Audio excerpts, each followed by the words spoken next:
What if everything you're being taught about money, about struggle, about earning your way to abundance through endless labor and sacrifice was not only incomplete but fundamentally reversed from the actual law that governs all prosperity in this universe?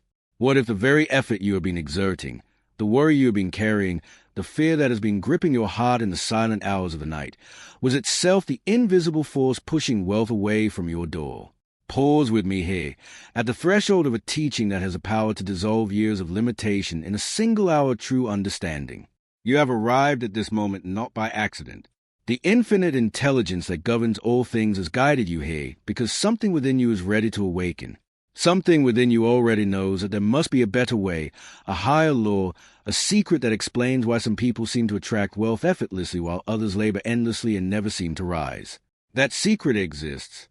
That law is real. And in the next few moments, you are going to receive the understanding that transforms paupers into prosperous souls, that turns fear into unshakable faith, that opens the invisible doors between you and the abundance that has always been your divine inheritance. Before we begin this sacred journey together, I invite you to do something powerful. Subscribe to this channel as an act of commitment to your own transformation. Press the like button not merely as a gesture but as a statement of faith, a declaration that you are ready to receive. And in the comments below, write these words: "My faith makes me whole." Write them now, for there is power in declaration. There is creative force in committing your intention to visible form. Every soul who writes those words joins a congregation of awakening minds, and your faith strengthens as it strengthens yours. Now settle into stillness. Release the tensions of the day. Let my words bypass your questioning intellect and sink deep into the receptive soil of your subconscious mind, where all true transformation begins. There is a faculty within you that you have used every day of your life without ever fully understanding its creative majesty. It operates while you sleep. It functions while you wake. It receives the impressions of your conscious thinking and proceeds to materialize those impressions into conditions, circumstances, and tangible experiences in your outer world. This faculty is your subconscious mind, and its relationship with faith is the most powerful creative partnership available to any human being walking upon this earth. The title of this teaching speaks of magic, but let us be clear from the outset. There is nothing supernatural about the transformation that occurs when a person learns to apply faith correctly. What appears magical to the uninstructed eye is simply the operation of law. When you plant a seed in fertile soil, provide it with water and sunlight, and wait with patience, the seed becomes a tree. No one calls this magic, for we understand the natural law of growth. Yet when a person plants an idea in the fertile soil of their subconscious mind, nurtures it with feeling and faith, and watches it blossom into visible wealth, the world stands astonished and speaks of luck, of coincidence, of mystery. There is no mystery. There is only law, and faith is the force that activates this law with irresistible power. Consider what faith truly means in the context of the mind's creative operation. Faith is not merely belief. Belief is intellectual agreement with an idea. You may believe that prosperity is possible without possessing faith that prosperity is yours. Faith goes deeper. Faith is a felt conviction, a settled knowing, a state of consciousness in which doubt has been dissolved and certainty has taken residence in the depths of your being. Faith is belief that has descended from the head into the heart, from the intellect into the subconscious, from theory into lived experience before the outer manifestation has appeared. The scripture tells us in Hebrews 11 verse 1 that faith is the substance of things hoped for, the evidence of things not seen. Notice the profound language here. Faith is substance. Faith is evidence. This is not poetry alone. This is instruction in mental science. Before anything can appear in your visible world, it must first exist as substance in your mental world. Faith gives substance to your desire. Faith provides evidence to your subconscious mind that the thing you seek is already accomplished in the invisible realm of cause. Let me share with you the story of a man named Harold, a factory worker in the industrial city where he had lived all his 47 years. Harold had spent 3 decades working for wages that never quite kept pace with his needs. He had watched his children grow up in a home marked by the quiet anxiety that comes when the end of the month arrives before the end of the bills. He was not a bitter man, but he had become resigned. He had accepted that prosperity was for other people, for those born into different circumstances, for those with education he did not possess or connections he could not acquire. One evening, Harold's brother-in-law gave him a small booklet about the power of the mind. Harold read it with skepticism at first, then with curiosity, then with a dawning sense of hope that frightened him even as it attracted him.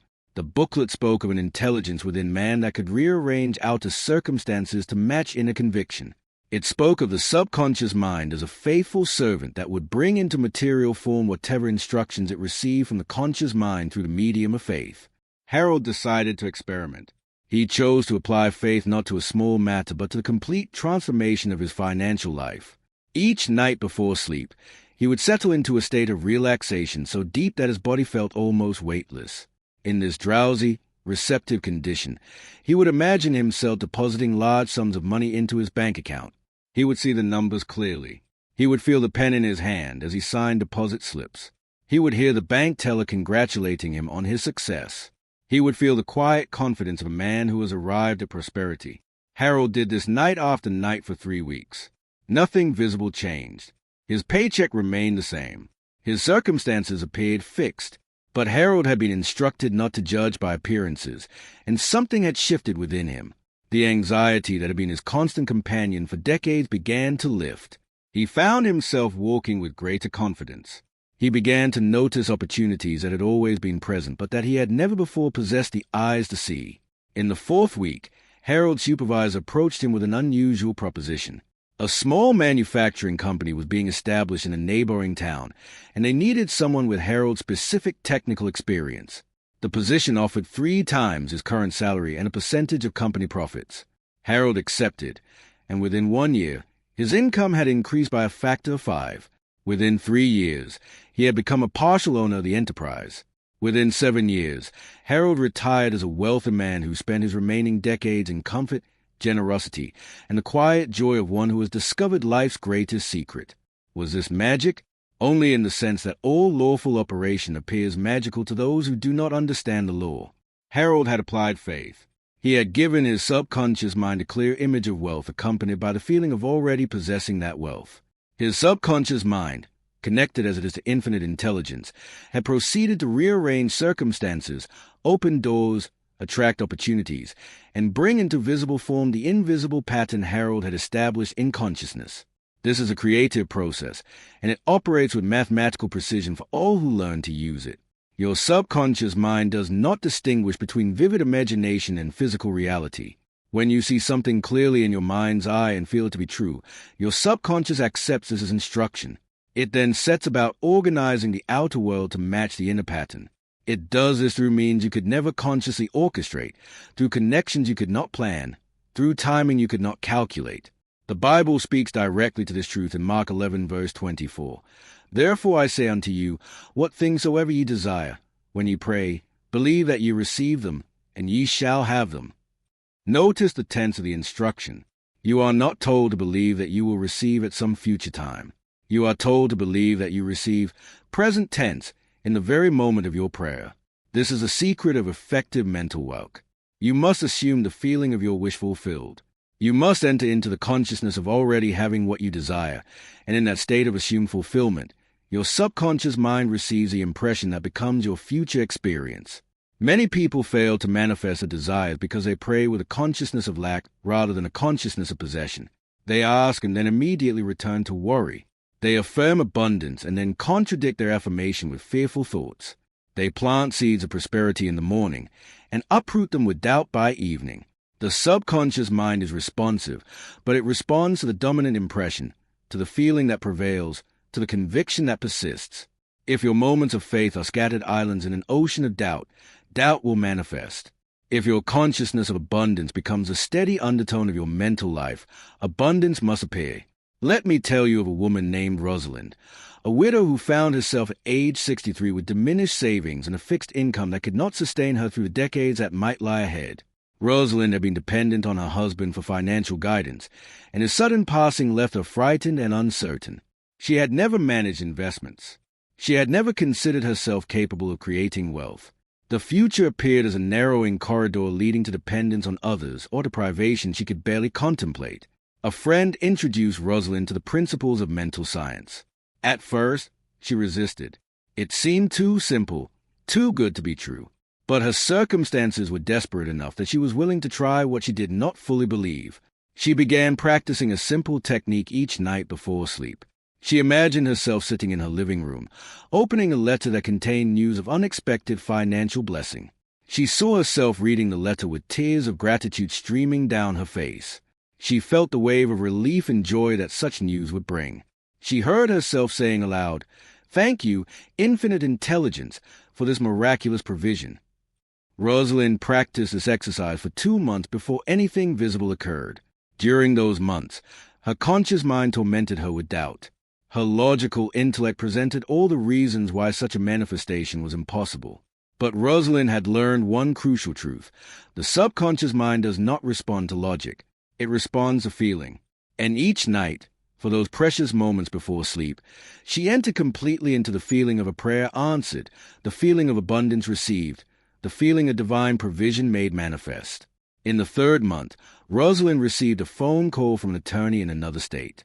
Her late husband's estranged uncle, a man she had never met, had passed away months earlier and left his entire estate to his only surviving relatives. Due to the complexity of the estate and the difficulty of locating heirs, the settlement had been delayed. Rosalind's share of the inheritance was substantial enough to secure her comfort for the remainder of her life. She wept when she received the news, and in that moment, she understood that she had opened a door through faith that logic could never have discovered. Do you see the principle at work? Rosalind did not make the inheritance appear through any physical action she took. She could not have known about the uncle. She could not have influenced his decision. She could not have orchestrated the timing or navigated the legal complexities. What she did was change her inner state. She moved from a consciousness of lack and fear to a consciousness of abundance and trust. Her subconscious mind, ever responsive to the feeling that dominates, connected with the infinite intelligence that orchestrates all things and opened a pathway of provision that her conscious mind could never have conceived. This is what the scripture means when it says in Philippians 4 verse 19, "My God shall supply all your need according to his riches in glory." The supply does not come from your limited human planning. It comes from infinite sources through infinite channels. Your only task is to establish the inner conviction, to assume the feeling of the wish fulfilled, to have faith so complete that doubt cannot find a foothold in your consciousness. Faith, you see, is not passive. It is intensely active, though its activity is interior rather than exterior. When you maintain faith, you are actively holding your mind in a state that corresponds to your desire. You are actively rejecting the evidence of limitation that your senses present. You are actively choosing to believe in the invisible reality of your abundance even when your bank account suggests otherwise. This active internal work is the most powerful form of action available to any human being, for it works upon cause rather than effect. The outer world that you see is effect. It is a result of inner causes that have already been set in motion. When you attempt to change effect directly through struggle and strain, you are working at the wrong level.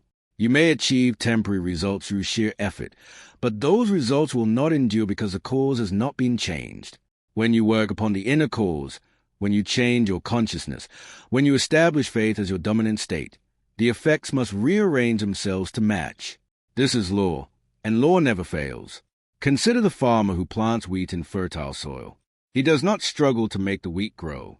He does not stay awake at night worrying about whether the seeds will sprout. He does not dig up the seeds every few days to check on their progress. He plants, he waters, and he trusts the law of growth to operate. His faith is not strained or anxious. It is relaxed and confident, for he knows that the law works whether he worries or not. The wise student of mental science approaches manifestation with this same relaxed confidence. Plant the seed of your desire in consciousness, water it with feeling, and trust the subconscious to bring forth the harvest. This brings us to one of the most crucial elements of successful manifestation, the pre-sleep impression. The moment before you fall asleep are the most powerful period of the entire day for impressing your subconscious mind. As you become drowsy, your conscious mind relaxes its vigilance. The critical faculty that normally filters and rejects ideas becomes quiescent.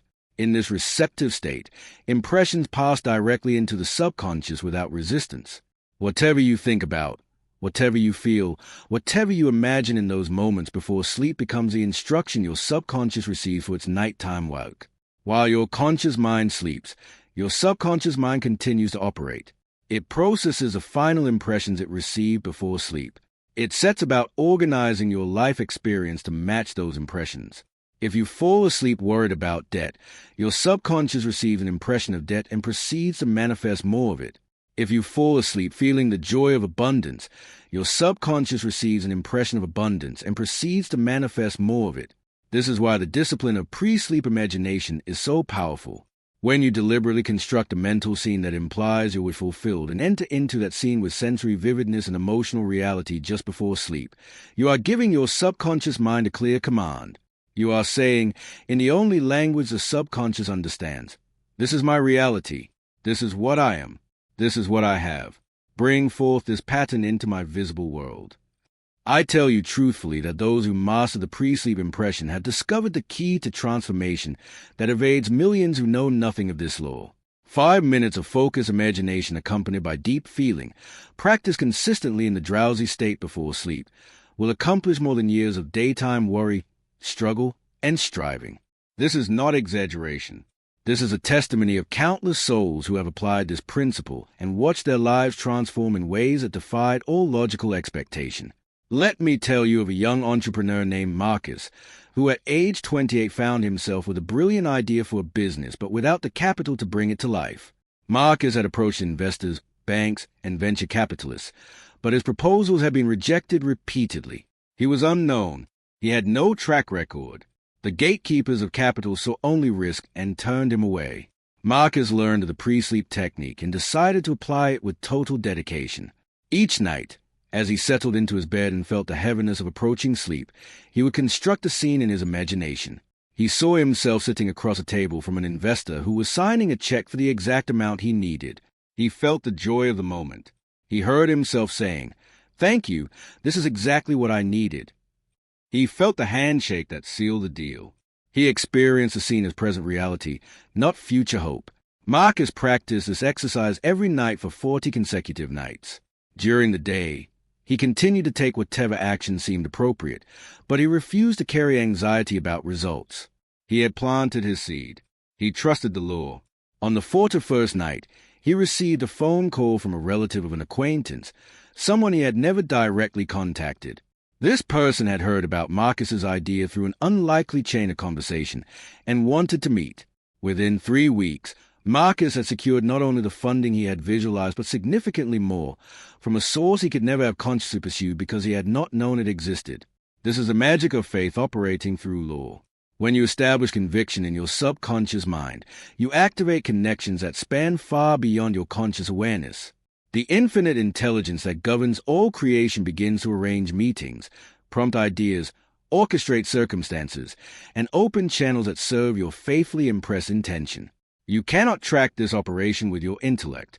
You can only witness its results with wonder and gratitude. Now let us examine more closely what it means to feel your wish fulfilled. Many people attempt mental work but fail because they visualize without feeling.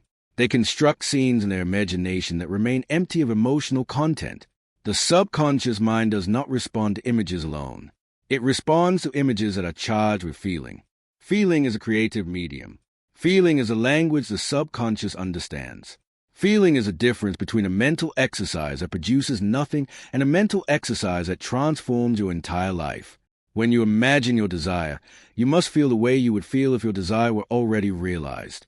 If you desire wealth, you must feel wealthy. If you desire freedom, you must feel free. If you desire success, you must feel successful.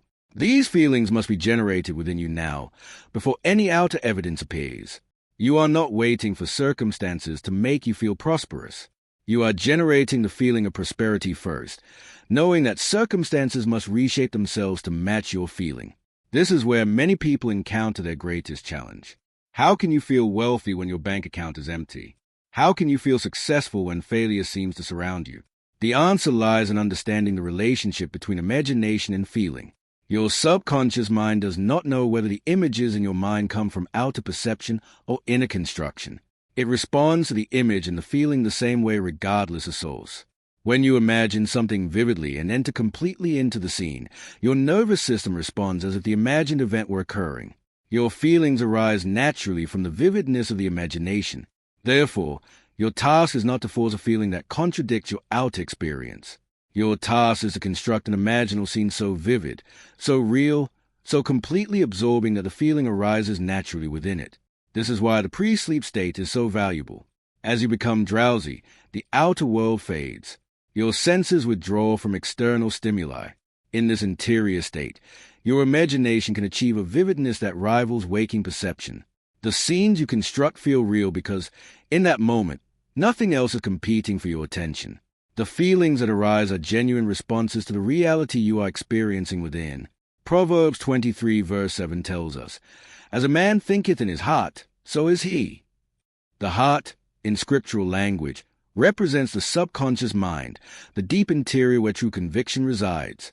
What you think in your heart, meaning what you believe at the subconscious level, determines what you experience in outer life. If you think poverty in your heart while affirming abundance with your lips, poverty will manifest. If you think abundance in your heart while circumstances suggest poverty, abundance will emerge. The outer must conform to the inner. This is invariable law. Consider also the importance of persistence. The subconscious mind is impersonal. It does not care whether your impression comes the first time or the 100th time.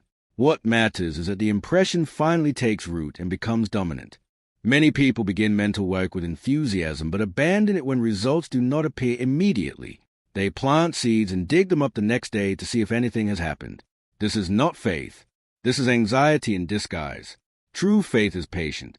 True faith understands that there is an interval between planting and harvest, between cause and effect, between inner impression and outer manifestation.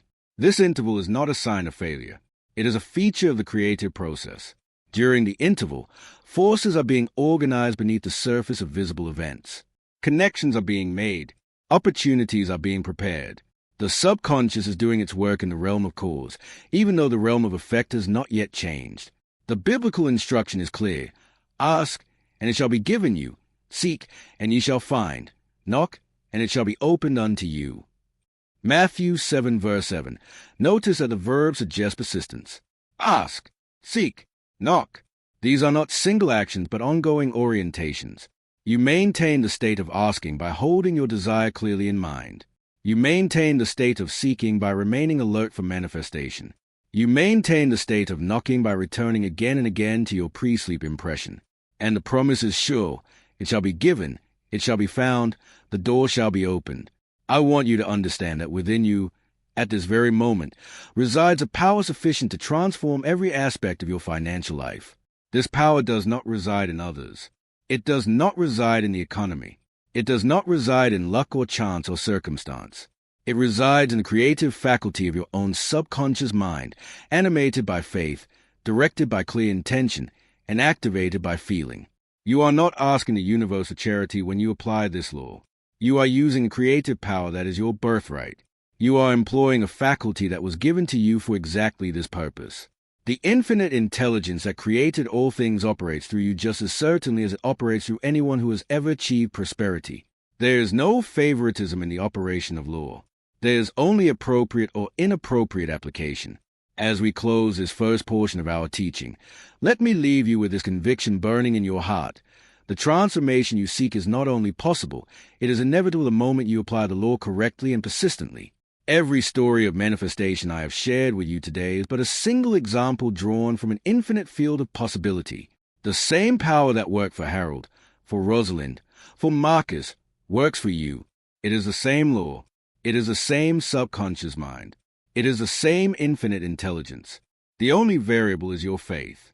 The only question is whether you will hold your mental scene with sufficient conviction and persist with sufficient patience until the law completes its work. I tell you with absolute certainty, if you do this, your abundance is assured. The doors that have appeared closed will open. The resources that have seemed absent will appear. The circumstances that have felt fixed will rearrange themselves to serve your faithfully impressed intention. You are not a victim of circumstance. You are a creator of experience. You are not limited by your past. You are empowered by your consciousness. You are not separate from infinite supply. You are connected to it by the very structure of your mind. Believe this, know this, feel this, and watch as the magic of faith transforms your life beyond every limitation you have ever accepted. The teaching we now continue is not merely information to be stored in the intellect. It is a living transmission meant to penetrate the very depths of your being and establish itself as conviction in the creative center of your subconscious mind. As we move deeper into the understanding of faith and its magical operation upon your circumstances, I ask you to remain in that receptive state where wisdom enters not through argument but through recognition. You are not learning something foreign to your nature. You are remembering something your soul has always known. Let us now examine the principle of non-resistance, for it is here that many earnest seekers stumble and delay their manifestation. When you establish a mental image of abundance and impress it upon your subconscious with feeling, you have set a cause in motion. The law begins to operate immediately. Forces begin to organize themselves to bring your impression into visible form. But between the moment of impression and the moment of manifestation, there exists a territory that must be crossed, and how you cross this territory determines whether your demonstration comes swiftly or slowly, easily or with struggle. The territory I speak of is a realm of appearances. After you have done your mental work, you must continue to live in a world that has not yet changed. Your bank account still shows the same numbers. Your bills still arrive with the same demands. The people around you still speak of limitation, still predict difficulty, still project their fears onto your future. This is a testing ground of faith, and it is here that non-resistance becomes essential. Non-resistance means refusing to fight against appearances. It means declining to engage in mental or emotional combat with conditions that contradict your inner conviction. When you resist something, you give it power. When you push against lack, you energize the very thing you wish to dissolve. When you argue with present circumstances, you impress your subconscious with the reality of those circumstances, rather than the reality of your desired state. The master of manifestation moves through unfavorable appearances with calm indifference. He does not deny that the appearances exist. He simply denies them any power to determine his inner state or his ultimate outcome. He looks upon lack as temporary scenery that must change because the inner cause has changed. He regards difficulty as a last residue of an old pattern that is dissolving even as he observes it. He maintains his faith not by avoiding the sight of limitation, but by seeing through it to the reality he has established in consciousness. Consider the instruction given in Isaiah 45 verses 2-3. I will go before thee, and make the crooked places straight. I will break in pieces the gates of brass, and cut in sunder the bars of iron, and I will give thee the treasures of darkness, and hidden riches of secret places. These words speak directly to the experience of one who has impressed their subconscious with abundance and now waits for manifestation. The infinite intelligence goes before you. It straightens what appears crooked. It breaks what appears unbreakable. It opens what appears sealed. And it brings to you treasures from secret places, from sources you knew nothing of, from channels you could not have opened by your own effort. Your task in the interval between impression and manifestation is simply to maintain your inner state and to refuse resistance. Do not fight the appearances. Do not argue with reality as it currently presents itself. Simply persist in the feeling of your wish fulfilled, and let the Lord do its work beneath the surface of events. I recall the story of a man named Theodore, a salesman who had worked for 15 years in his profession with modest but uninspiring results. Theodore was skilled at his craft, knowledgeable about his products, and diligent in his efforts. Yet his income had plateaued at a level that kept him comfortable but never prosperous. He watched colleagues with less experience achieve greater results, and he could not understand why his hard work did not translate into comparable success. Theodore discovered the principles of mental science and began to examine his inner life with new eyes. He realized that beneath his surface confidence, he carried a deep belief that wealth was not meant for him. His father had been a laborer who spoke often of the virtue of honest poverty. His mother had warned him never to desire too much, for wanting more than one's share brought misfortune. These early impressions had sunk deep into Theodore's subconscious and had been silently limiting his prosperity for decades. Theodore began a systematic program of mental reconditioning. Each morning upon waking and each night before sleep, he would enter a state of relaxation and speak to himself words of abundance and prosperity. He would affirm that infinite wealth flowed to him freely and abundantly. He would imagine scenes of financial success, seeing himself receiving large commission checks, being recognized as a top performer in his company, living in the home of his dreams. But more importantly, Theodore practiced non-resistance throughout his day. When a sale fell through, he refused to descend into discouragement.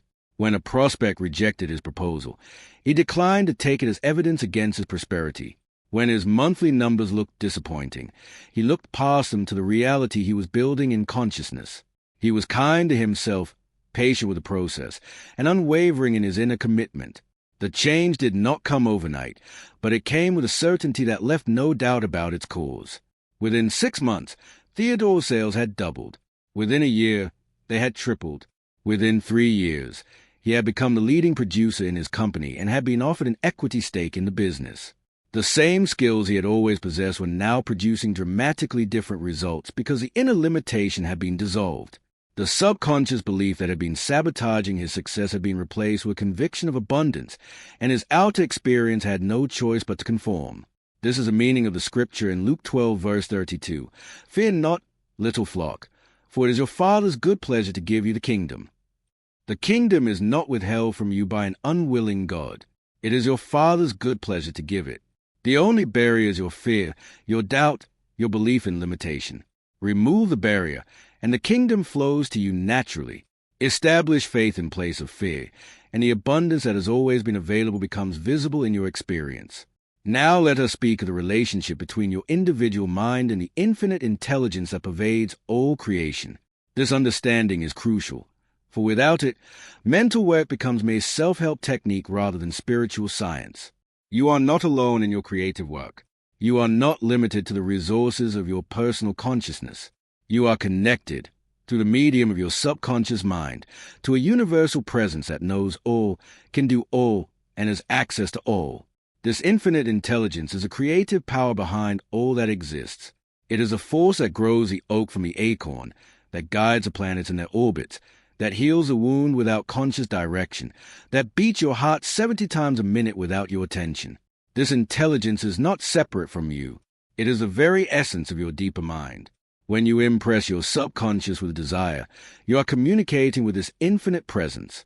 When you maintain faith, you are allowing this presence to work through you without obstruction. The limitation that many people experience comes from believing they must accomplish everything through their own conscious effort. They try to figure out how their manifestation will come. They try to plan every step of the journey from lack to abundance. They try to make things happen through personal will and strain. But the conscious mind, however intelligent it may be, is finite. It cannot see all possibilities. It cannot orchestrate all circumstances. It cannot open all doors. When you release your desire to the subconscious mind with faith, you are entrusting it to infinite intelligence. You are saying, in effect, I know what I want, but I do not insist on knowing how it will come. I trust the infinite wisdom to bring my good to me through channels I cannot predict by means I cannot control. This release is not resignation or passivity. It is supreme confidence in a power greater than your conscious calculating mind. The farmer does not anxiously calculate how each molecule of water will reach each cell of the seed. He waters the field and trusts the law of growth. The student of mental science does not anxiously calculate how each circumstance will arrange itself to produce the manifestation. He impresses his subconscious and trusts the law of mind. In both cases, the release is the evidence of faith. Anxiety about how would indicate doubt about whether. Let me share with you the account of a woman named Vivian, who experienced this principle in a manner that transformed not only her finances but her entire understanding of reality. Vivian was a single mother with 2 young children, working as a clerk in a small office. Her salary was barely sufficient to cover rent and basic expenses. There was nothing left for savings, nothing for emergencies, nothing for the dreams she secretly held for her children's futures. Vivian had read about mental science, but had struggled to apply it consistently. Her mind was crowded with worry. Her thoughts returned constantly to bills and shortfalls and fears. But one evening, exhausted beyond resistance, she surrendered completely. She sat in silence and spoke to the infinite presence within her. I cannot do this alone. I do not know how to create abundance, but I believe that you know. I release my children and myself into your care. I trust you to provide for us. I let go of my worry and I accept that abundance is flowing to us now. In that moment, something shifted in Vivian's consciousness. She felt a peace that she had not experienced in years. The worry that had been her constant companion simply dissolved. She went to sleep that night in a state of calm trust that felt almost foreign but deeply welcome. Over the following weeks, Vivian maintained this attitude of release and trust. She continued to do her work, to care for her children, to meet her responsibilities. But she no longer carried the burden of anxiety. She had turned her situation over to infinite intelligence, and she trusted it to respond. The manifestation came in a form Vivian could never have orchestrated. Her company was acquired by a larger firm, and during the transition, it was discovered that Vivian possessed skills that were desperately needed in the new organization. She was offered a position that tripled her salary and included benefits she had only dreamed about. The new role allowed her flexible hours that made caring for her children easier rather than harder. Within 1 year, Vivian had moved from survival to stability to genuine prosperity. When Vivian told this story to others, she was careful to emphasize that she had not made this happen through clever planning. She had released, she had trusted, she had gotten out of the way and allowed infinite intelligence to work. The power that knows all things and can do all things had responded to her faith and had opened doors she did not know existed. This is a secret that transforms the practice of mental science from struggle to flow. You do your inner work. You establish the impression. You generate the feeling. But then you release the how and the when to the infinite wisdom that is infinitely more capable than your conscious mind. This release is not giving up on your desire. It is giving up on your need to control every detail of its fulfillment. Psalm 23 speaks directly to this consciousness of trust. The Lord is my shepherd, I shall not want. He maketh me to lie down in green pastures. He leadeth me beside the still waters. He restoreth my soul. The shepherd guides, provides, and protects. The sheep do not anxiously plan their path. They follow in trust, and their needs are met. When you adopt this consciousness toward the infinite intelligence within you, you enter into a flow of provision that surpasses anything your anxious planning could achieve. Now let us address directly the question of time and apparent delay. Many who begin to apply these principles become discouraged when manifestation does not appear according to their expected schedule. They do their mental work for days or weeks, and when wealth does not immediately pour in, they conclude that the law does not work or that they are somehow incapable of using it. This conclusion is premature and based on a misunderstanding of how manifestation operates. The subconscious mind operates in a realm where time as you consciously experience it does not exist. When you impress a desire upon your subconscious, the fulfillment is instantaneous in the realm of cause. The impression is accepted. The pattern is established. The manifestation is certain. But the translation of this inner reality into outer experience must occur through a medium of the material world, and the material world has its own pace. Consider that your current financial situation is a manifestation of impressions that were formed over years, perhaps over decades, perhaps over your entire lifetime. These impressions did not appear overnight in your experience, and they may not dissolve overnight either.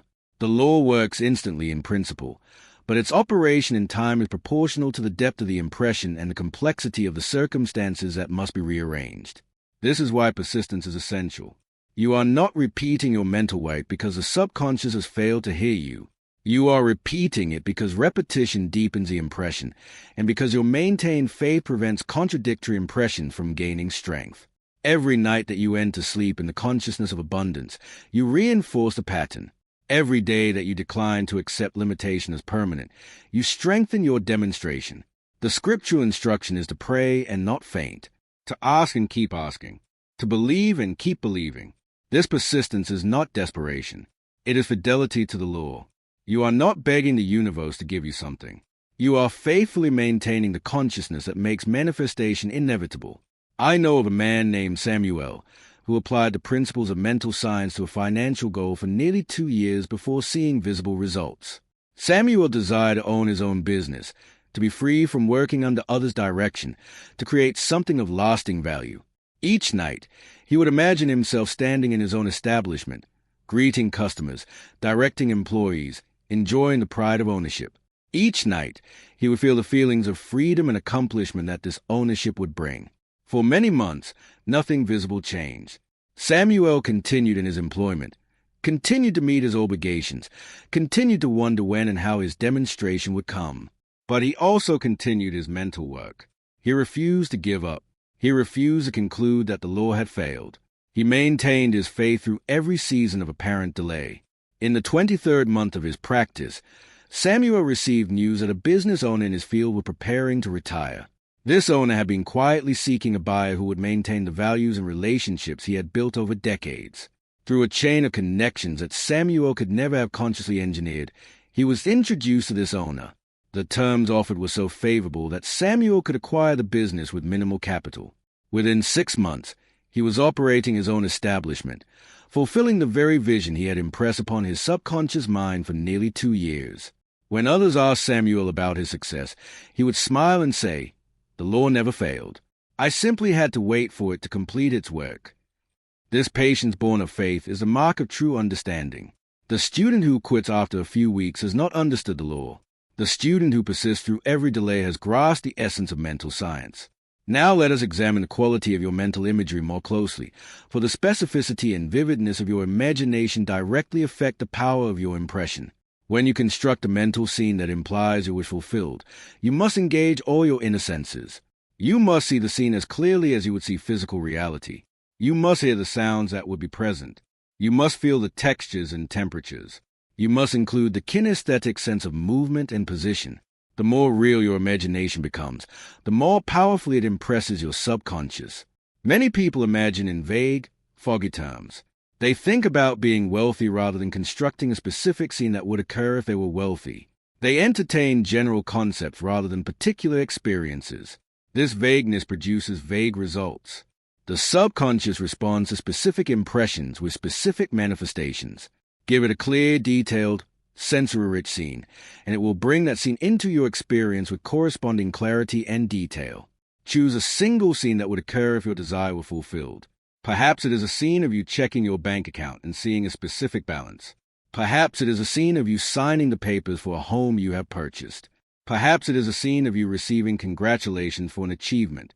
Whatever scene you choose, make it brief, concrete, and repeatable. You will return to the same scene again and again, each time adding detail, each time deepening feeling, each time impressing your subconscious more powerfully. The scene must imply fulfillment, not seeking.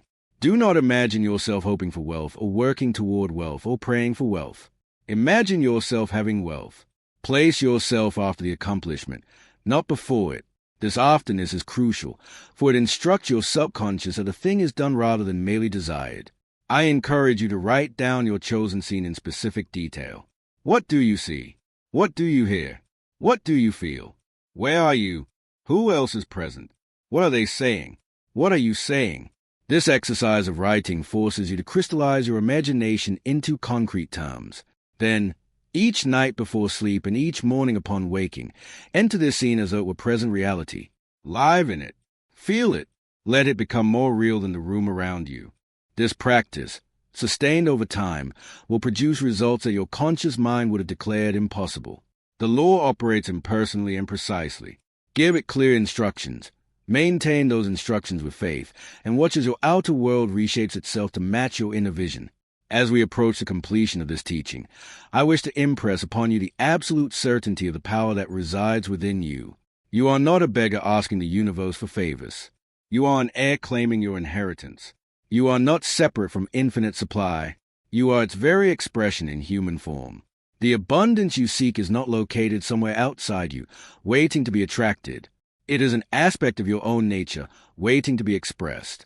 The prophet wrote in Isaiah 60 verse 1, "Arise, shine, for thy light is come, and the glory of the Lord is risen upon thee."